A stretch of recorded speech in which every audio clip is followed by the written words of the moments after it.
신명기 31장 30절에서 32장 14절입니다.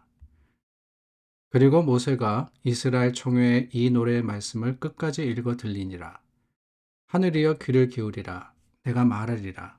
땅은 내 입의 말을 들을지어다. 내 교훈은 비처럼 내리고 내 말은 이슬처럼 맺히나니 연한 풀 위에 가는 비 같고 채소 위에 단비 같도다. 내가 여호와의 이름을 전파하리니 너희는 우리 하나님께 위엄을 돌릴지어다. 그는 반석이시니 그가 하신 일이 완전하고 그의 모든 길이 정의롭고 진실하고 거짓이 없으신 하나님이시니 공의로우시고 바르시도다. 그들이 여호와를 향하여 악을 행하니 하나님의 자녀가 아니요 흠이 있고 삐뚤어진 세대로다.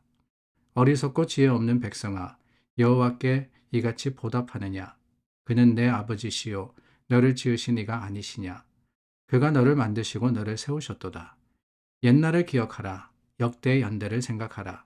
내 아버지에게 물으라. 그가 내게 설명할 것이요 내 어른들에게 물으라. 그들이 내게 말하리로다. 지극히 높으신 자가 민족들에게 기업을 주실 때에 인종을 나누실 때에 이스라엘 자손의 수요대로 백성들의 경계를 정하셨도다. 여호와의 분깃은 자기 백성이라. 야곱은 그가 택하신 기업이로다. 여호와께서 그를 황무지에서 짐승이 부르짖는 광야에서 만나시고 호위하시며 보호하시며 자기의 눈동자같이 지키셨도다.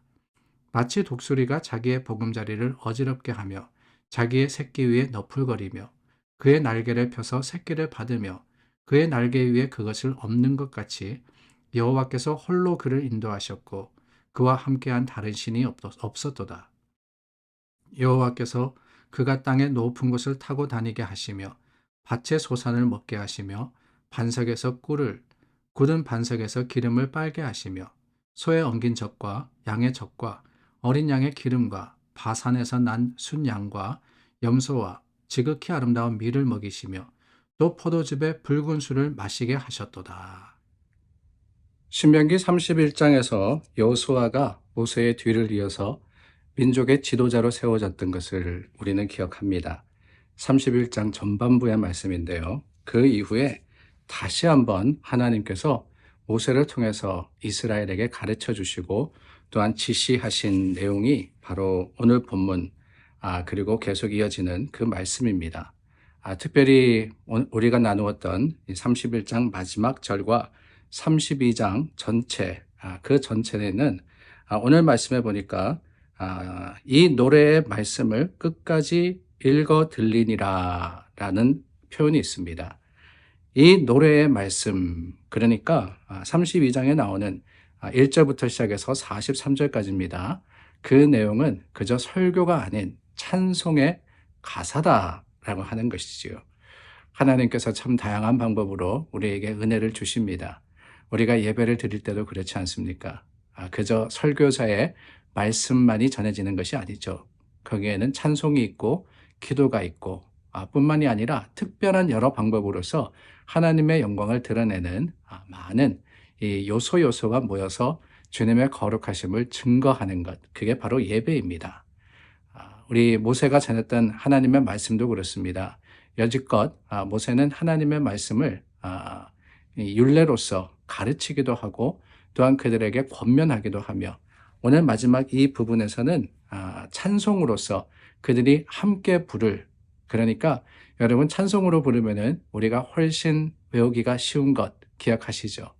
우리 성경 66권의 그 내용도 창세기, 출애굽기, 레위기 그렇게 외웠던 게 기억이 나실 겁니다. 어디 그뿐입니까? 나라 이름을 외우기도 하고 구구단을 외우기도 하고 여러 방법으로서 노래를 사용하는데 그만큼 우리 마음의 문이 열리고 또한 그것을 통해서 우리가 익숙하게 다가갈 수 있기 때문이 아닌가 하는 생각이 듭니다. 물론 그런 이유로 모세가 노래를 백성들에게 가르쳤는지는 모르겠습니다. 그러나 분명한 것은 이를 통해서 모든 백성들, 모든 이스라엘의 사람들이 함께 하나님의 말씀과 그 명령을 기억하고 지키고 행해야 했던 것, 그것이 모세의 특별한 이유였고 또한 전했던 말씀의 목적이 아니었나 하는 생각이 들어요. 특별히 오늘 말씀을 살펴보면은 1절 말씀에 귀를 기울이라라는 말씀이 있습니다. 하늘이여, 땅이여 라고 했지만은 이 교훈은 이스라엘 백성을 향한 것이었습니다. 그러니까 누가 들으라고요?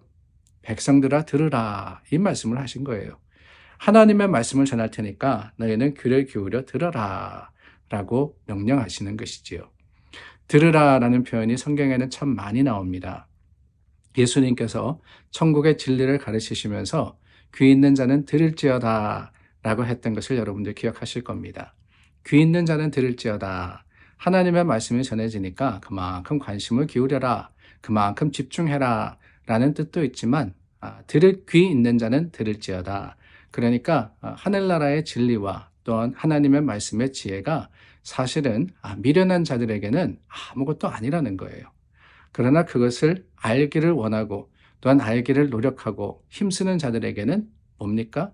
진리가 되는 것이고 생명이 되는 겁니다.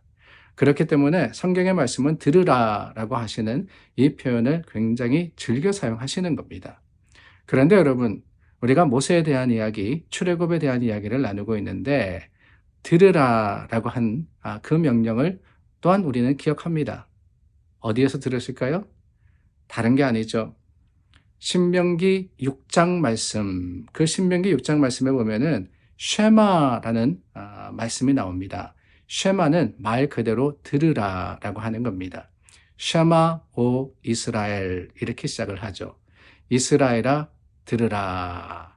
무엇을 들으라고 합니까? 하나님을 사랑하라고. 그 하나님을 사랑하는 것이 마땅하다고.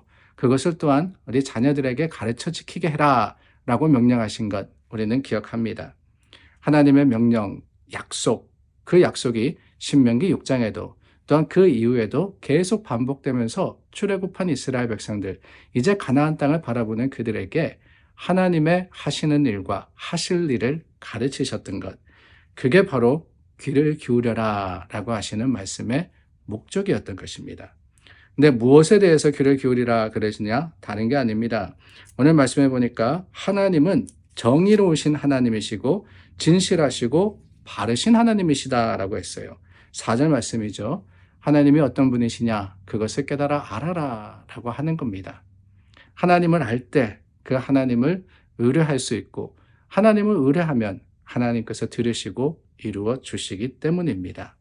그래서 7절 말씀에 가서는 뭐라고 합니까? 기억하라 라고 하죠. 기억하라. 그런데 여러분, 여기 말씀해 보니까 무엇을 기억하라 라고 했냐면은 옛날을 기억하라 라고 했습니다. 옛날을 기억하라. 그런데 그 옛날에 일어난 일이 무엇이냐? 다름이 아닙니다. 하나님이 정의로우시고 하나님이 공의로우시고 하나님은 좋으신 분이십니다 라고 했는데 5절과 6절의 말씀에 가서 뭐라고 하느냐? 이스라엘은 삐뚤어졌고 이스라엘은 하나님의 자녀로서의 그 역할을 제대로 하지 못했으며 부족했다라고 하는 거예요.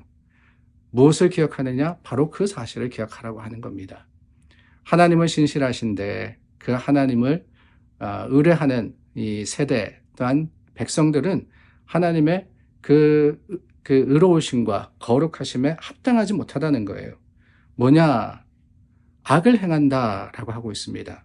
5절 말씀해 보니까 자녀가 아니다라고 했죠. 삐뚤어진 세대다. 자녀가 아니다. 왜 그러느냐? 다른 게 아닙니다. 악을 행했기 때문에 그렇다라고 했습니다. 악을 행하니. 그 악이 뭐냐? 다름이 아니죠. 하나님의 말씀과 그 뜻대로 살아가지 않는 게 악입니다. 그런데 악을 행하면 어떻게 되느냐 그랬어요? 자녀가 아니라 그랬죠. 그러면 뒤집어서 한번 생각해 보시기를 바랍니다. 하나님의 자녀는 어떤 사람입니까? 하나님의 자녀는 악에서 먼 사람, 즉 선을 행하는 사람이라는 거예요. 하나님의 뜻대로 그 말씀을 따라 사는 사람들이 하나님의 자녀입니다. 그저 하나님의 이름을 부르는 게 다가 아니고요. 오늘 이 모세는 말씀을 통해서 백성들이 하나님의 자녀가 되기를 원했습니다. 귀를 기울여라, 들으라, 기억하라. 오늘 저와 여러분들도 그 말씀 가운데 하나님께 더욱더 가까이 가는 믿음의 사람들이 될 수 있기를 바랍니다. 기도하겠습니다. 참 좋으신 하나님, 하나님의 뜻대로 오늘을 살아갑니다. 주님의 거룩하심을 의지하여서 믿음으로 승리하는 자들이 되게 하여 주시옵소서. 예수님의 이름으로 기도드립니다. 아멘. 하루를 시작하며 주님 앞에 섰습니다. 믿음의 소망 가지고 승리하시는 여러분들 되시기를 바랍니다.